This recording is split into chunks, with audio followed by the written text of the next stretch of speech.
Hello বন্ধুরা, আজকে বানাবো রেস্টুরেন্ট স্টাইলের চিকেন কারি। প্রথমেই ফ্রেশ চিকেন নিয়ে নেব। এর মধ্যে নুন, হলুদ, জিরে গুঁড়ো, লঙ্কা গুঁড়ো, ধনে গুঁড়ো, সর্ষের তেল, কিছুটা ফ্যাটানো টক দই, আদা রসুন বাটা দিয়ে কিছুক্ষণ ম্যারিনেট করে নেব।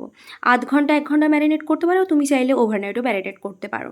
করার পরে কড়াই তেল দিয়ে নেব।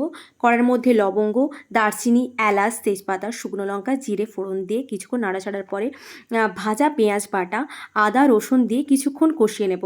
কষিয়ে নেওয়ার পরে টমেটো, ধনেপাতা, লঙ্কার পিউরি দিয়ে কিছুক্ষণ আবার নাড়াচাড়া করার পরে মশলাটা যখন ভাজা হয়ে আসবে এর মধ্যে দিয়ে দেবো আমাদের ম্যারিনেট করা চিকেন ম্যারিনেট করা চিকেনটা দেওয়ার পরে কিছুক্ষণ নাড়াচাড়া করার পরে যখন তেল ছেড়ে আসবে এর মধ্যে দিয়ে দেবো আলুটা দেওয়ার পরে কিছুক্ষণ কষিয়ে নেওয়ার পরে এবারে একটু ফুটিয়ে রাখা গরম জলটা এর মধ্যে ঢেলে দেবো।